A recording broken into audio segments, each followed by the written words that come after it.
जो अलोकतांत्रिक और असंवैधानिक चेहरा है वो एक बार फिर से विधानसभा सत्र के दौरान देखने को मिला है।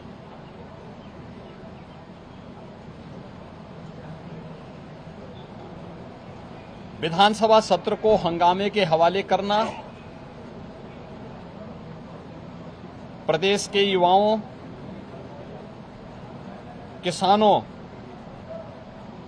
महिलाओं और गरीबों के साथ भारी अन्याय है। मानसून सत्र में युवाओं के लिए, अन्नदाता किसानों के लिए, आधी आबादी महिलाओं के लिए और गरीबों के लिए नई स्कीम, नई योजनाएं प्रारंभ हों, युवाओं के एम्प्लॉयमेंट के लिए, उनकी स्किलिंग के लिए, अन्नदाता किसानों के लिए कोई नई योजना घोषित हो सके,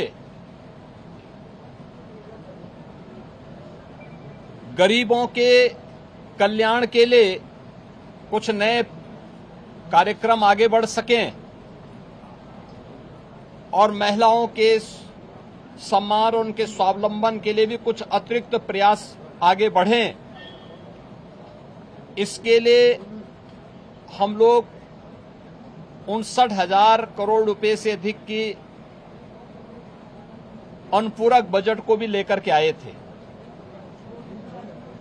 जिनके लिए इन सभी मदों में धनराशि की व्यवस्था भी थी। नई योजनाओं को घोषित करने के लिए चर्चा विधानसभा में हो सके, इसके लिए उन कार्यक्रमों के साथ हम लोग आए थे। लेकिन समाजवादी पार्टी के नकारात्मक रवैये के कारण युवाओं के मुद्दे पर,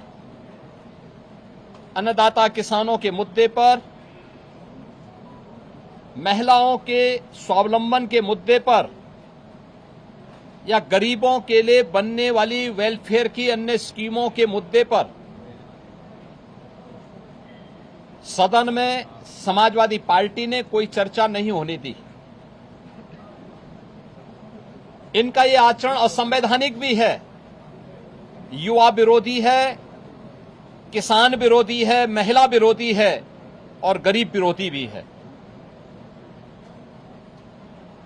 59,000 करोड़ रुपए से अधिक का अनुपूरक बजट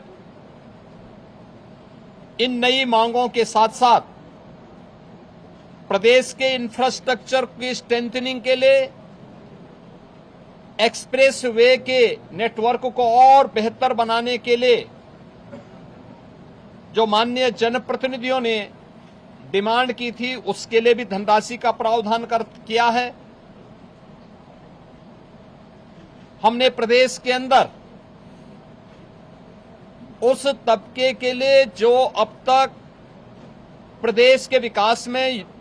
मजबूती के साथ लगकर के काम कर रहा था, आंगनवाड़ी, आशा वर्कर, रसोइया, ग्राम चौकीदार,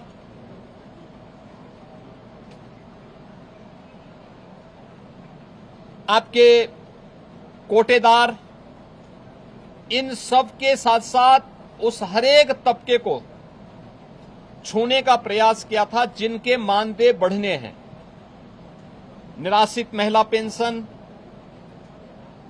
वृद्धावस्था पेंशन, दिव्यांगजन पेंशन में भी वृद्धि हो,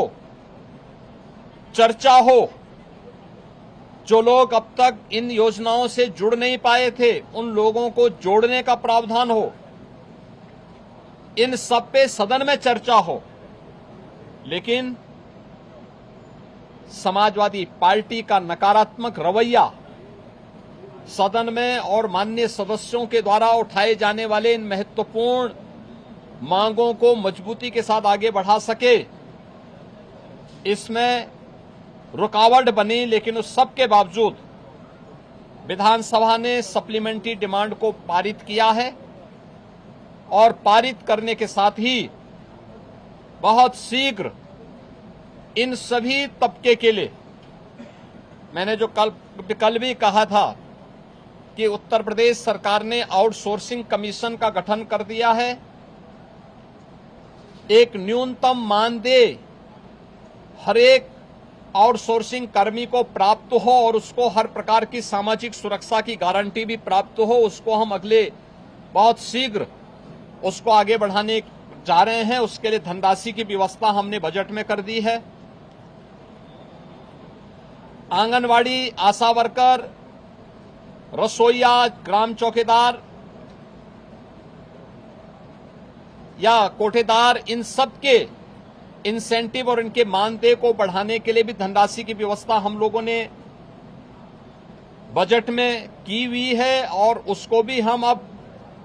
विधानसभा से बजट पारित होने के उपरांत विधान परिषद में पारित होगा। विधान परिषद से पारित होने के उपरांत फिर इस बजट को हम लोग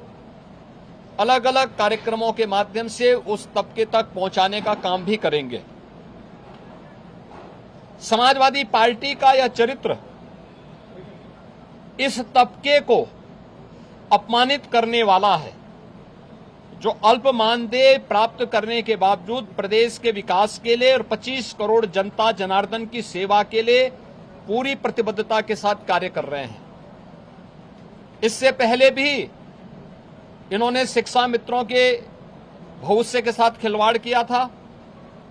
हमारी सरकार ने शिक्षा मित्रों के मानदेय को 10,000 से बढ़ा करके 18,000 किया है। पहले 3,000 ये मानदेय मिलता था, हमने 3,000 से 10,000 किया, 10,000 से 18,000 किया और उन्हें 5 लाख रुपए की कैशलेस की सुविधा भी उपलब्ध करवाई। अनुदेशकों को प्रदेश में 9,000 मिलता था, उन्हें 17,000 रुपए उनका मानदेय किया और उन्हें कैशलेस की सुविधा भी उपलब्ध करवाई। बेसिक, माध्यमिक, उच्च शिक्षा से जुड़े हुए जितने भी शिक्षक हैं, इनके मानदेय को इनको कैशलेस की सुविधा उपलब्ध करवाई। अन्य तमाम तबके के लिए बेहतरीन स्कीम को लेकर के, योजनाओं को लेकर के हम सप्लीमेंट्री डिमांड्स में आए थे और इन सब के साथ साथ सामाजिक न्याय के लिए अपना जीवन समर्पित होने वाले उन सभी महापुरुषों के लिए, जिनमें बाबा साहब भीमराव अंबेडकर हैं, जिनमें महर्षि वाल्मीकि जी हैं, संत शिरोमणि सदगुरु रविदास जी महाराज हैं, सामाजिक न्याय के पुरोधा के रूप में और महिला शिक्षा का पुरजोर समर्थन करने वाले संत ज्योतिबा फुले हैं, साहू जी महाराज हैं। इन सभी लोक माता अहिल्याबाई होलकर जी हैं। इन सब के बारे में भी हम लोगों ने इस बजट में चूंकि प्रावधान किया है 407 करोड़ रुपए उनकी मूर्तियों पे छाजन लगाने और सुरक्षित पार्क के लिए, बाउंड्री वॉल के लिए इतनी धनराशि की व्यवस्था इस सप्लीमेंट्री डिमांड्स में थी, वह न पास हो, इसके लिए समाजवादी पार्टी ने लगातार सदन की कार्रवाई को बाधित किया, लगातार व्यवधान पैदा करने का लगातार प्रयास किया। लेकिन इनके व्यवधान के बावजूद सप्लीमेंट्री डिमांड्स विधानसभा से पारित हुई है। विधानमंडल से पारित होने के उपरांत ये सभी कार्य तय सीमा के अनुरूप आगे बढ़ेंगे और सामाजिक न्याय के सभी पुरोधाओं को, सभी महापुरुषों को भी सम्मान मिलेगा। समाजवादी पार्टी के दोहरे चरित्र के खिलाफ, जो दलित विरोधी है, पिछड़ा विरोधी है, युवा विरोधी है, किसान विरोधी है, महिला विरोधी है, गरीब विरोधी है, इन सब चेहरे का उजागर आज उत्तर प्रदेश सदन ने किया है कि इन लोगों का चेहरा और लोकतांत्रिक और संवैधानिक और इस पूरे तबके के साथ अन्याय करने वाला रहा है, अनर्थ करने वाला रहा है। समाजवादी पार्टी के इस अलोकतांत्रिक और संवैधानिक व्यवहार को, जो शर्मनाक व्यवहार